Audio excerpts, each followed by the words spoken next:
好，各位同學，你哋好啊！因為我哋嘅通識精進班呢，實在有太多個星期五呢上唔到堂嘅關係呢，故此今日我哋盡地一步啊，進行網上嘅通識精進班啊。不過由於錄片嘅關係呢，亦都唔想大家太攰睇太耐片啦，咁所以呢，我會短短地錄幾分鐘咁樣呢，話俾你聽呢份 notes 呢應該點樣用嘅。咁都希望你哋翻到屋企之後呢，自己去嘗試下運用呢份 notes。大家會見到呢份卷二精讀呢，你會見到係香港嘅上半場。點解係上半場呢？因為呢，就呢份嘢主要呢係關於卷二嘅引例啦，同埋你點樣去寫嘅一啲角度去睇嘅。咁就呢份呢，就關於香港嘅。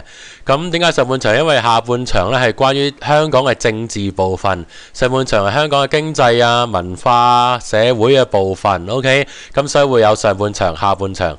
而大家見到我哋卷二唔單止香港啊嘛，都會有中國同埋全球。故此卷二精讀之後嘅第二部分就係會喺中國同埋全球嘅一啲嘅資訊嘅。OK， 咁我哋依家睇一睇啦。呢度呢頭兩頁都係過往嘅試題啦，打咗出嚟啫。咁你自己可以望一望啦。另外你落到去呢，記住我哋運用呢個卷二精讀嘅時候呢，絕對唔係每項去睇嘅，係大家要 cross over 去睇好多嘢。例如呢度第一頁係基建項目，你會見到基建項目唔單止就咁用嘅喎，因為我哋基建項目好多時會融合啲咩呢？好多時可能會融合下啲新發展區嘅內容啊，即係例如新發展區裏邊有啲基建項目啊，又例如係我哋可以聯合到一啲文化嘅保育。OK， 文化古蹟，因為我哋做一啲基建項目嘅時候，可能涉及到文化等等，所以我哋要留意就係話，我哋嘅 notes 唔單止呢頁還呢頁，你係要貫穿全份，前後自己貫穿睇熟啲。另外就係唔單止係呢一份嘅，可能例如沙中線咁樣，其實我哋之後嘅下半場、下半部分、政治部分，其實都會牽涉到噶嘛，係咪？咁故此大家記住，所有呢幾份嘅卷二 notes 都要融合貫穿得到。我哋睇一睇呢度啦，嗱呢度中間呢就係話我阿 Sir 寫俾你嘅東西啦，即係話呢度個即係每一個項目每一件事嘅內容，因為我知道我哋嘅同學仔呢就對於睇新聞啊或者留意時事係少啲噶啦，咁故此呢，我會將入邊嘅內容呢大致上寫出嚟俾你 ，OK， 大致上寫出嚟俾你，但係要記住唔使全部記晒，因為呢唔係每樣嘢都咁重要，加上你都記唔到咁多啦，所以記少重點。例如咩呢？例如我哋舉個例，南港島線建設係經過一個海洋公園啦，經過我哋最尾去到利東村啊，或者係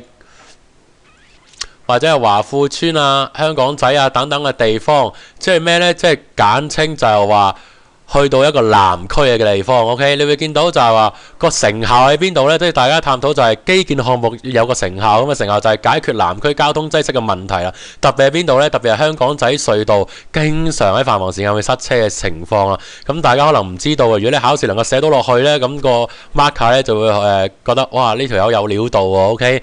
另外啦，都提升到一啲其他嘅經濟效益啊等等東西。點解呢？因為我哋南區呢其實未有鐵路嘅連接㗎，呢一條係第一條去南區嘅鐵路連接啦，咁大家可以留意啦，係咪？甚至可以其他方面啊，可持續性嘅環境方面啊等等，係咪？或者旅遊發展啊諸如此類，咁呢啲呢，就自己去從唔同嘅準則、唔同嘅角度自己諗寫多少少，咁你考試嘅時候你要寫呢，就方便好多。我哋用沙中線舉個長少少嘅例子啦，係咪？例如沙中線，咁你會見到沙中線呢度好多嘅地方經過邊度，例如你可以舉嘅少少例啦，例如啟德啦，啟德呢度就係連接我哋嘅新發展區嘅，即係後邊嗰幾頁我哋有新發展區嘅 ，OK， 咁即係話記住我呢份 notes 咧，絕對唔係話一頁就係噶啦，係你要不斷前後 ，OK， 不斷前後去自己融合貫通嘅 ，OK， 例如經過土瓜灣啊等地嘅東西 ，OK， 甚至最尾去到嗰邊會展香港 ，OK， 咁所以你會見到一直去連接，甚至係咩啊？甚至因為你要去建設嘅時候，必須係會影響咗例如土瓜灣嘅一啲民生啊，諸如此類。例如喺個建設工程嘅期間啊，原本6道嘅行車收窄為3車道等等嘅東西，係咪？你會見到係阻礙到市民嘅日常生活，甚至我哋沙中線都會見到就係有幾個又發現呢一個好嘅千年嘅方形古井係咪啊？一個文物保育。咁故此呢，我哋去寫嘅時候呢，你發覺好多唔同嘅角度，好多唔同嘅準則，你都可以落到嘅。例如喺個交通可達度方面，你會見到係高咗好多嘅。OK， 即係去到唔同嘅地點係咪？鐵路涵蓋嘅廣泛程度等等呢啲咁嘅準則，希望大家會留意呢啲概念字眼。OK， 甚至可以提升現有鐵路網絡嘅載客量。OK， 即係你原本我哋過海就係可能原有經過荃灣線啊等等啊，係咪啊？我哋九龍塘轉車咁樣，但係依家如果有沙中線嘅時候，可以提升咗。即係另一條線過到海嘅時候，提升到個載客量等等，經濟收益啊、市民嘅便利性啊等等，呢啲都可以會存在咁，所以大家要留意，究竟你會用咩準則去寫啲咩字眼呢？自己可以自己再仔細再寫啲啦，係咪？例如係你見到經濟收益嘅角度、經濟收益嘅準則嚟講，係咪啊？沿線地區嘅物業一定會升值發展，係咪？咁呢啲係一個經濟收益嘅正面影響或者係好處，但我哋比較嘅時候，相反，建設個工程嘅期間，其實對商戶係造成非常之大嘅影響。大家要留意就係，如果去到呢個比較題嘅時候，你一定要兩邊都要諗到嘅。OK， 咁故此呢啲你自己一定要仔細再諗清楚啦。例如便利性方面，嗱，呢個真係好重要。例如你見到啊，起咗沙中線之後，對於長遠嘅交通發展係一個好大嘅益處，但好可惜就係你見到啦，因為工程期間碼頭你個土瓜灣嘅道路改道係咪？呢好多嘅地方改道，你會見到咁，其實影響到居民嘅短期嘅生活係咪啊？即係長遠嘅交通發展同埋短期嘅擠塞，呢啲你都可以落到去諗。OK， 自己諗下可以點樣寫。又例如文化保育同埋發展係一個相對係咪？我哋提出原址保育係咪啊？其實目的係咩啊？希望爭取到文物嘅原增性、延續性啫嘛，係咪？呢啲咁嘅字眼一定要去到 ，OK。但係相反地啦，我哋要保育其實都係有個開支喺度啦，係咪？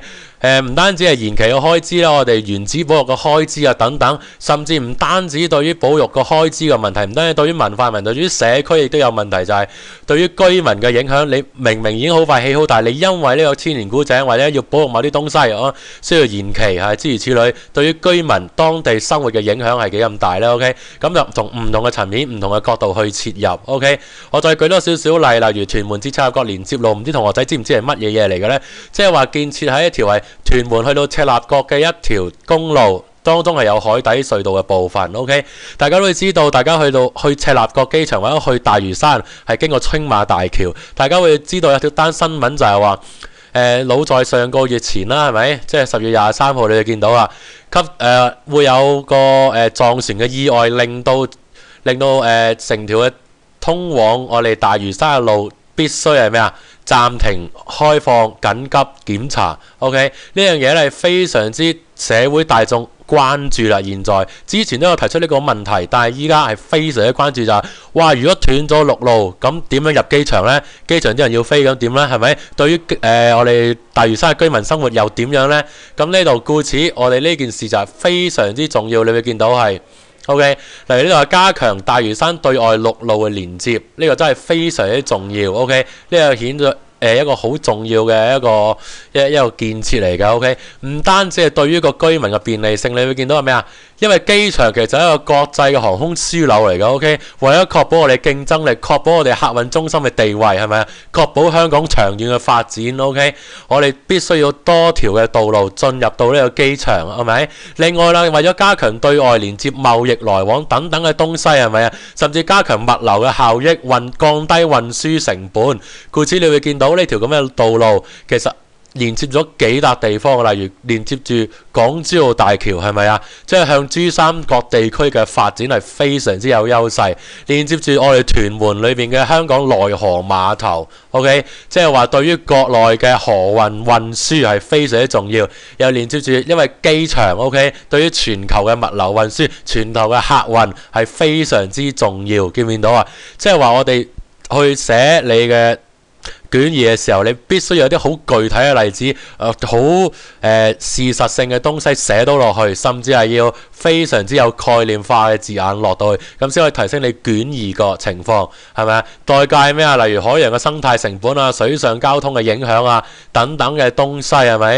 呢個海洋生態唔單止係呢個屯門至赤鱲角連接路嘅喎，係咪啊？